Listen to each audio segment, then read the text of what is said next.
Grading is taking place to add more tracks and a second platform.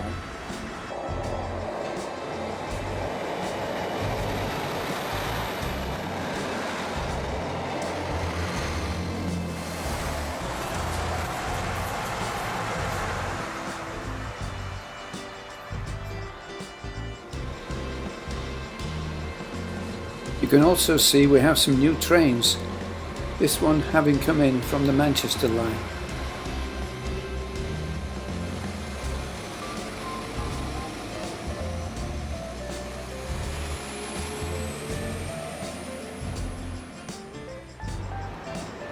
This is the loop that allows trains to switch from the Manchester to the line through Dronfield. And here is a rare sight of a freight train from the Hope Cement Works.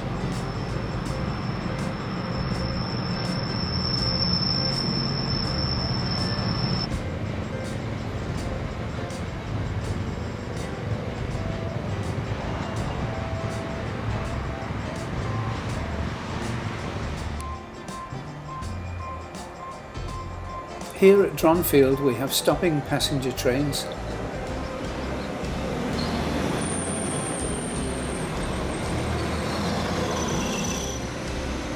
and high-speed trains heading south.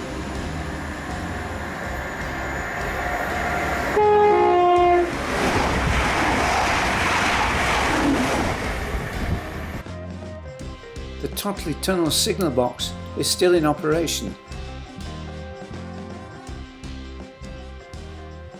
And we note the removal of points that previously allowed trains to switch tracks.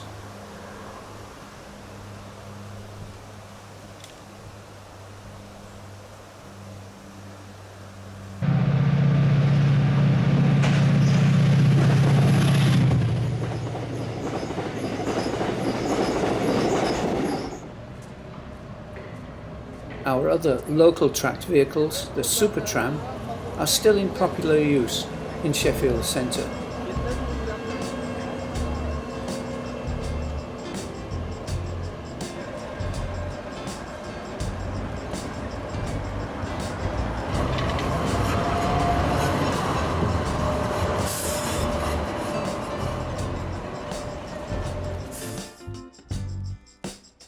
Back in the air via EasyJet to a very busy Milan.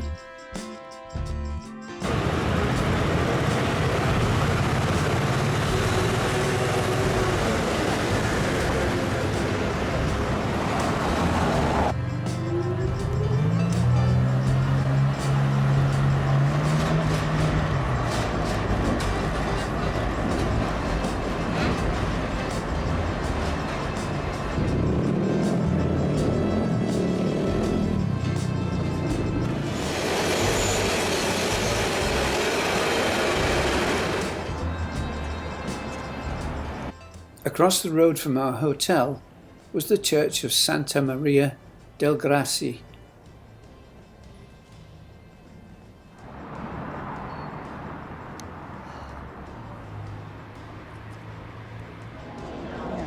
And visited by hundreds, the Duomo Cathedral started to be built in the 14th century.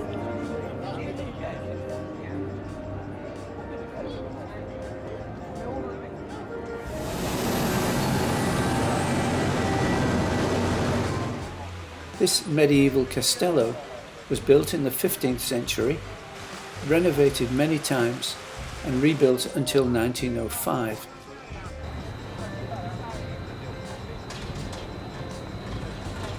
It was damaged in World War II in 1943.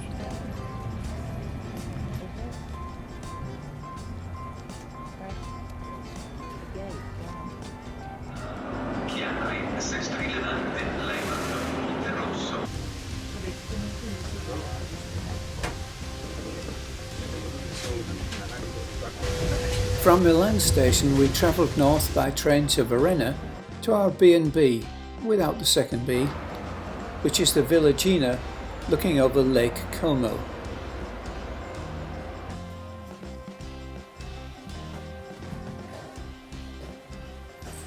Verona station with two rail tracks is situated between two single-track tunnels, one to the north, the other south. Here is the busy trackside station platform, but the most interesting platform is between the tracks, which is sometimes packed with passengers on no more than about 4 feet of concrete. Here is a typical situation.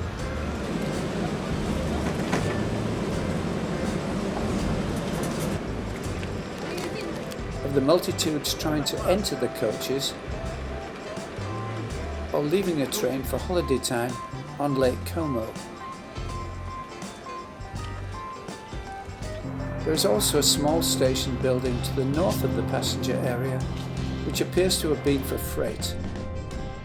It has a raised platform edge and is set back from the rails.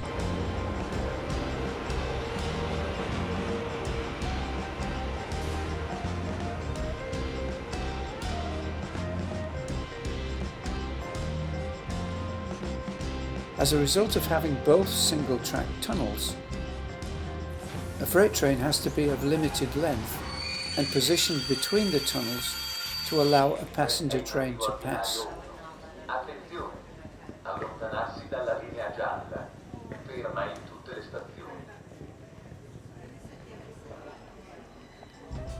Up the hillside from the station is the Castello di Vesio. It commands Lake Como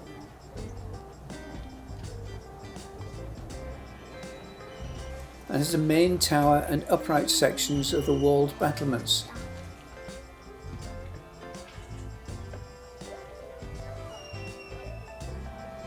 Once connected to the village below.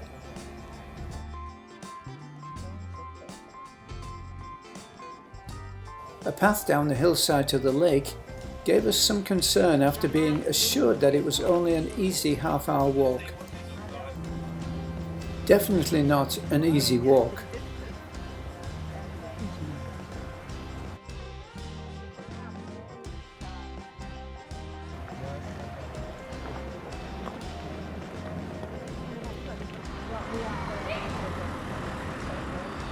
Back to Verona and the following day to the lake.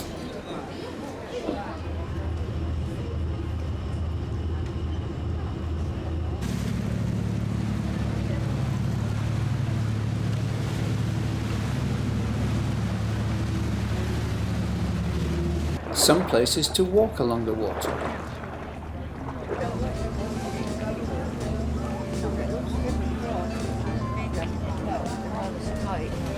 And wonderful views of the houses, hotels, restaurants and churches that line the lake sides.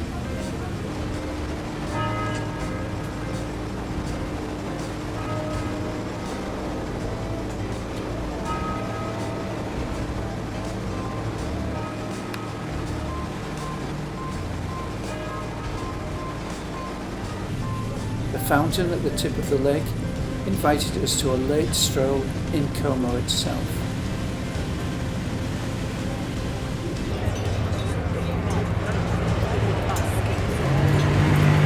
Back to Verona to close up the day with the lake trains.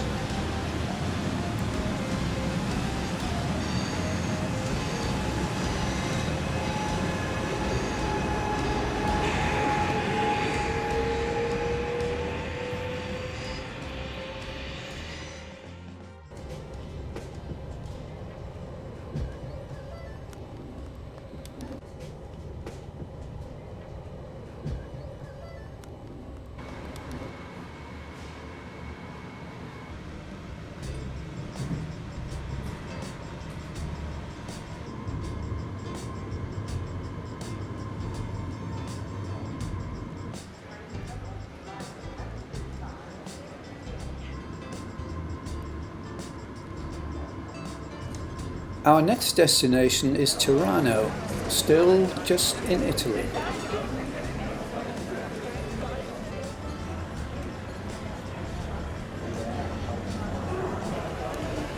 Where we join the Bernina Express.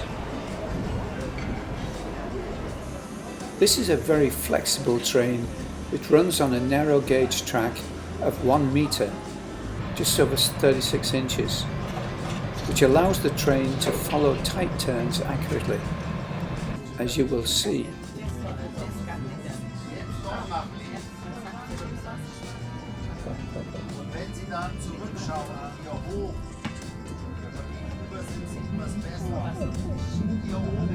I'd like to welcome aboard passengers who have just joined us.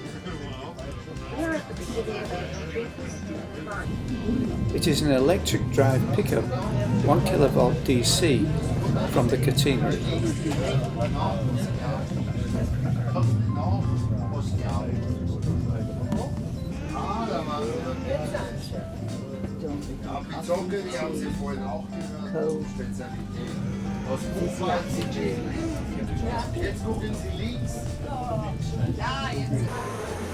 An intermediate stop.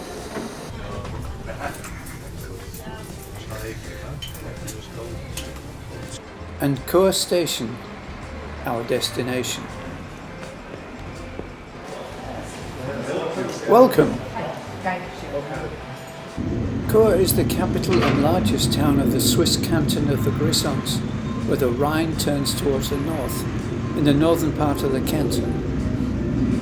The city, which is located on the right bank of the Rhine, is reputedly the oldest town of Switzerland.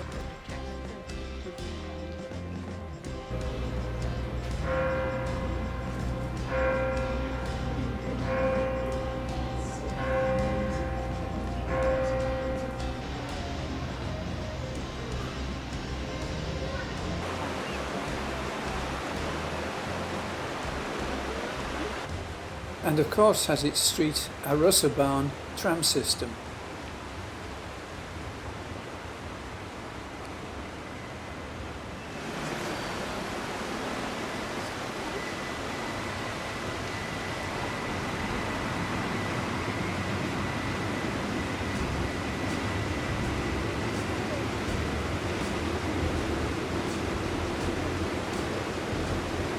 The main station serves many train systems, from the federal standard gauge railways to the narrow 1 metre gauge lines such as the Bernina.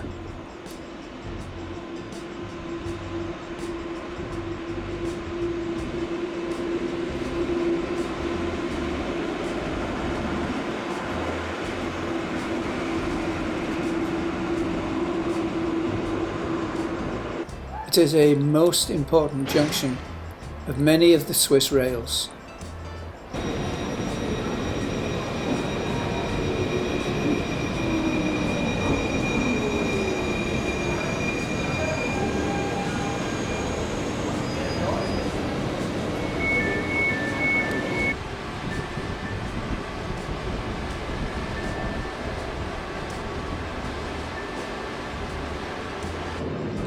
High above the lines in the most modern structures of the station is the bus terminal.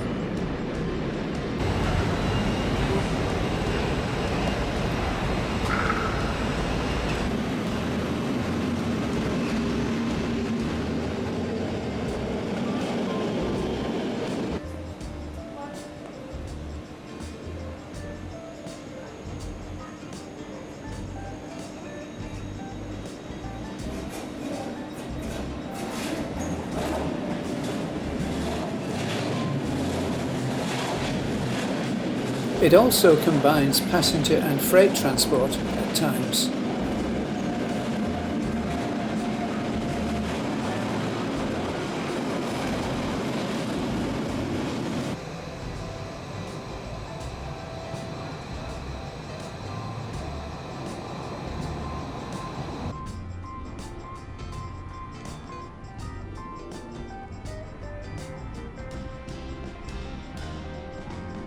So goodbye Chur, though this looks like the preparations for their Schlager Parade celebrations tomorrow.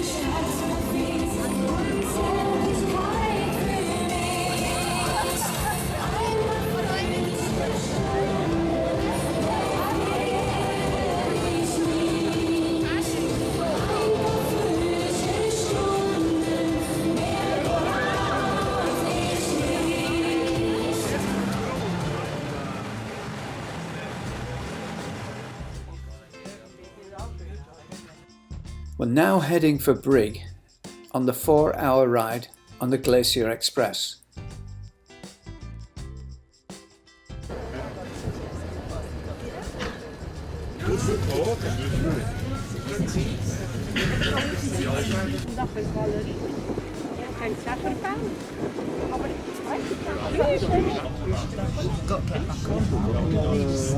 Here is a break at the halfway mark. The other train coming towards us. Note the cog rails for traction.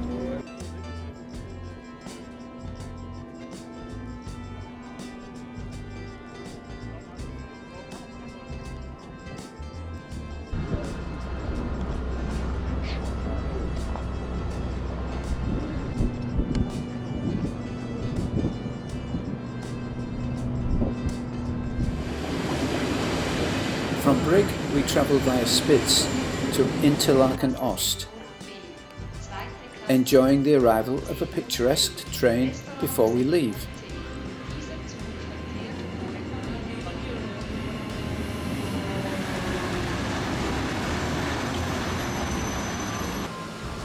And thence a local train to our next hotel up the road from Vindersville station.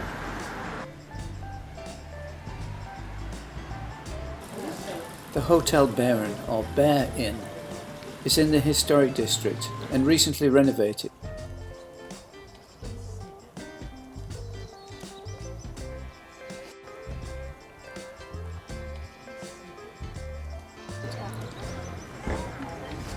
Back to the station and a train to Interlaken Ost.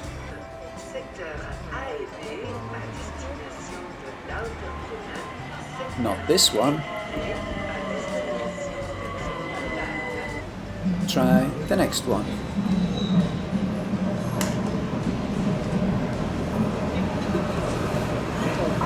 Oh, this is it. Very small. This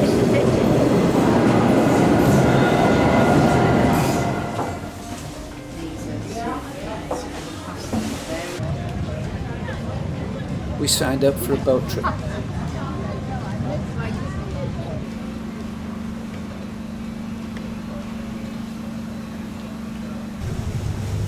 Coastal villas,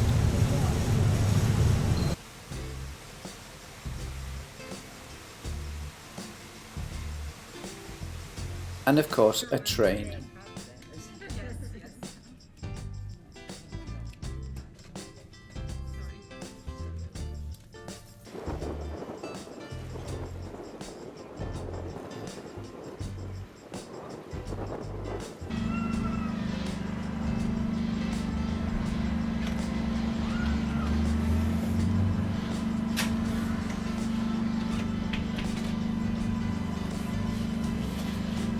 Close by is the 100-year-old Harder Kulm funicular. It rises 1,322 metres within a 10-minute journey.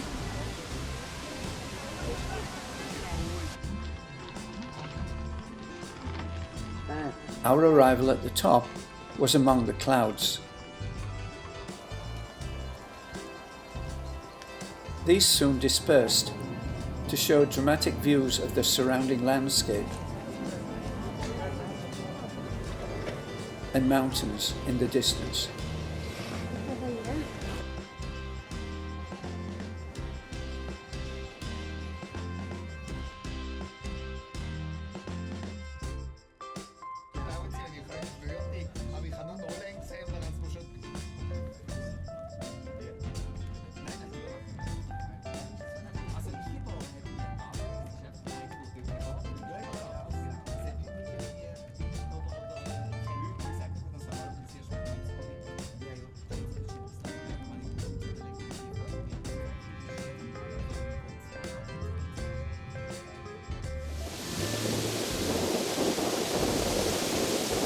Close to the bottom of the funicular is a mainline train bridge.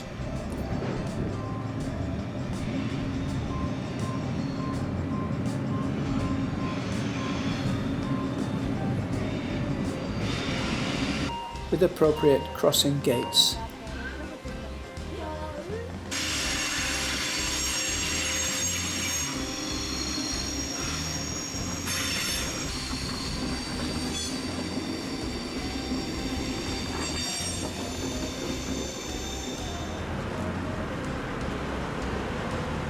Back to Vindersville for the train up the mountain.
Interesting cog structure at the points.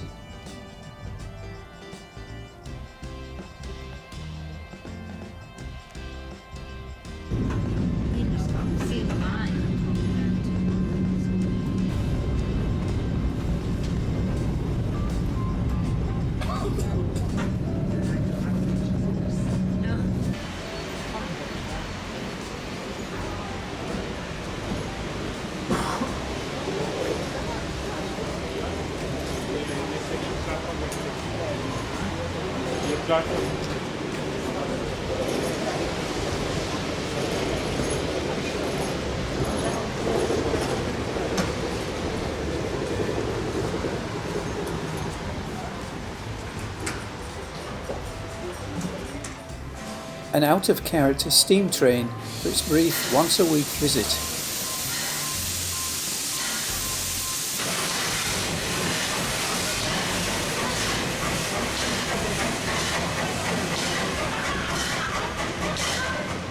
Probably going back to the station.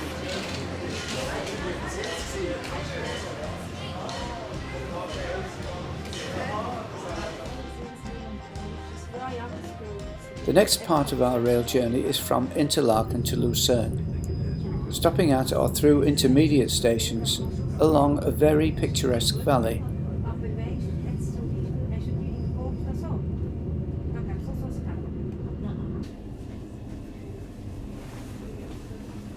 When it starts going backwards.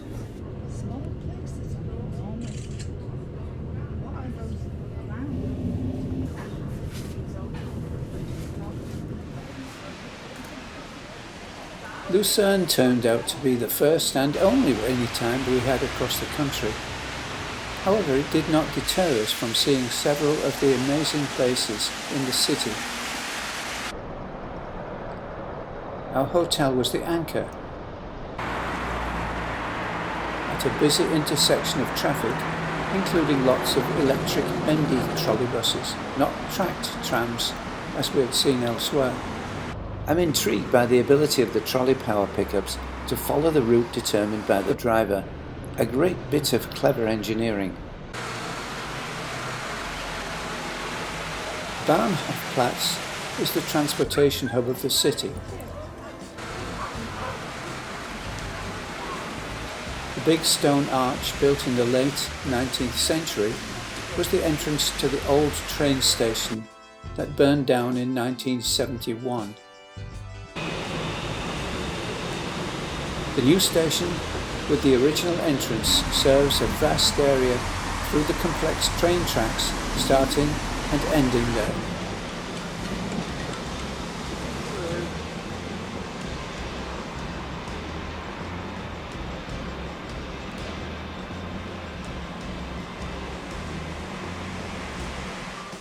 Trains can also be found at the Transport Museum, where a range of engines are available in beautiful condition. See what I mean?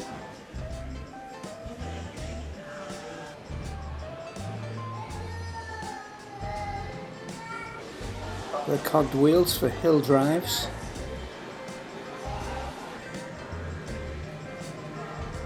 Another interesting drive.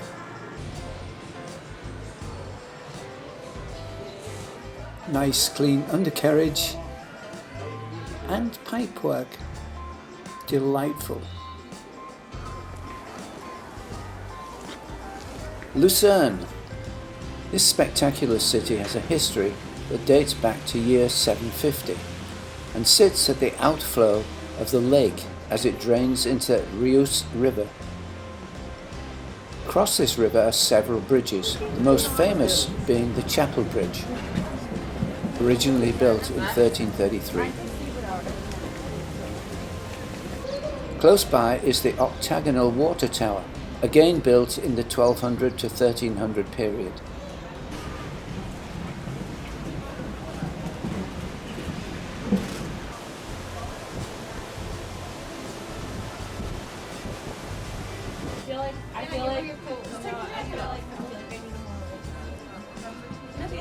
Many of the buildings along the river and in Old Town Lucerne are half timbered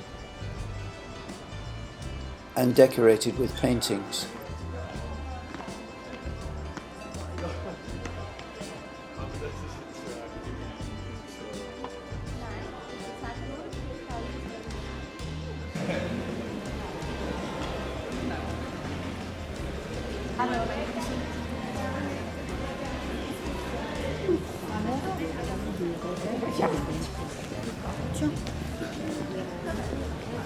Functionally, the flow of the River Reuss's water was once used to drive grain and spice mills and is now, since 1998, used in a hydroelectric generator.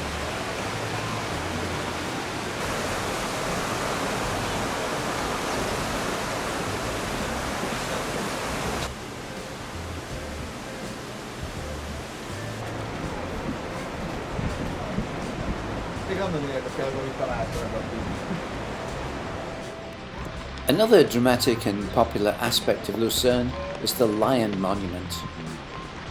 This 33-foot by 20-foot sculpture was carved in 1821. It commemorates the Swiss Guards who were massacred in 1792 during the French Revolution. More dramatic art can be found in the Bourbaki panorama. This great 360-degree 33-foot tall painting tells the story of one of the culmination events in 1871, that of the Franco-Prussian War. The 1881 painting was refurbished in 2000 when real-life figures were added to the foreground. It's difficult to separate these from the exquisite paintings.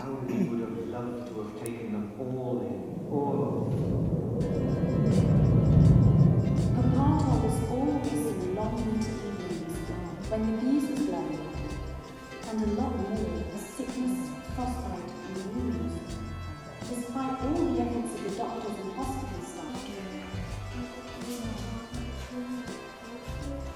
Finally, before leaving Lucerne, we took a tentative walk along the path outside the city castle wall. Wonderful views, but to me not an experience I would want to repeat. However, in one of the towers, we could see the detailed working of a striking clock.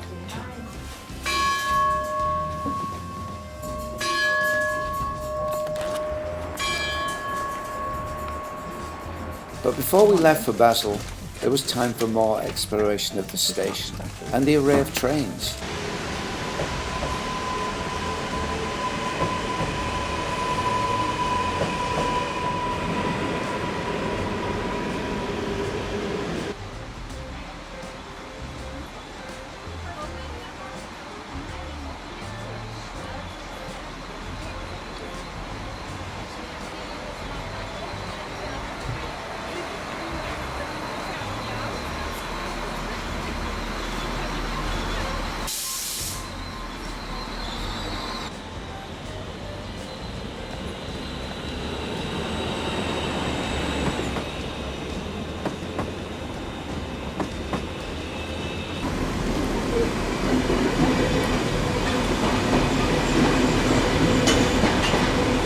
We even got a flash of headlights and a friendly wave from a driver. Thanks. Off to Basel now, 80 kilometers, a smooth ride with a few stops.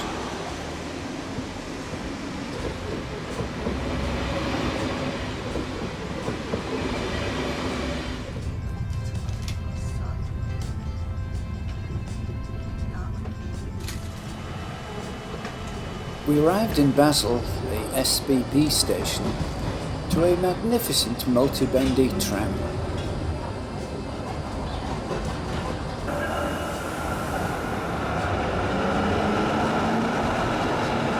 This multiple language city, mostly French and German, sits on the River Rhine.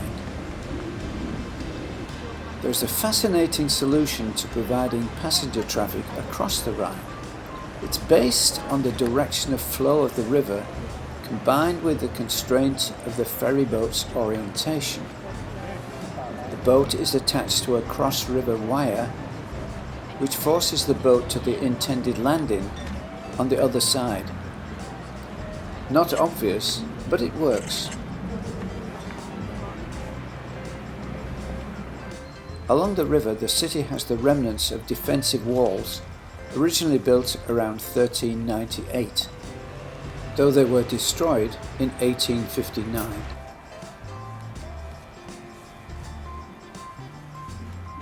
The city has a red sandstone Reformed Protestant church, originally a cathedral. It was structurally modified from the original in the 1300s to 1500 period, surviving an earthquake in 1356.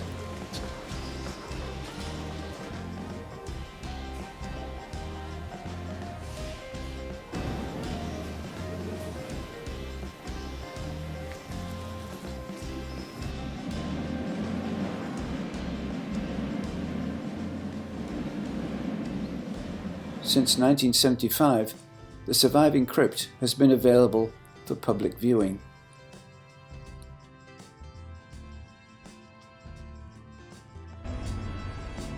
On the other side of the river there are what I call out of character multi-storey commercial buildings. During a coffee break, we were entertained by the young military band playing outside the Basel Museum.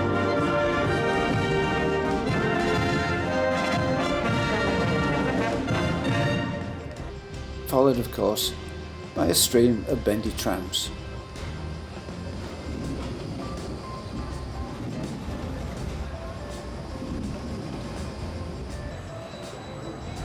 And lots more multicoloured trams, bikes outside the town hall.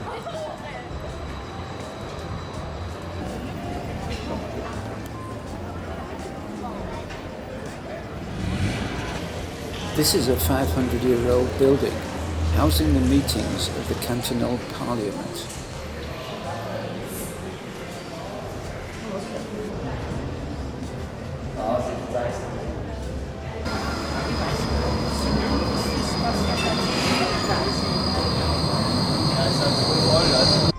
Back to our hotel, the Victoria of course.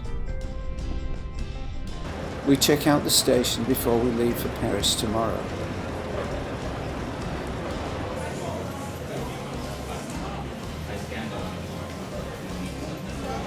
We see the famous Notre Dame Cathedral, where one can realise the size of the building by the minute repair workers on the scaffolding on the roof.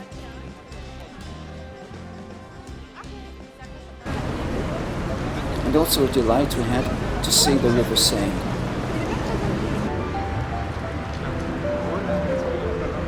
In the morning we knew there would be a 2-hour lineup for passport check. So we got there 3 hours ahead to get at the front of the line.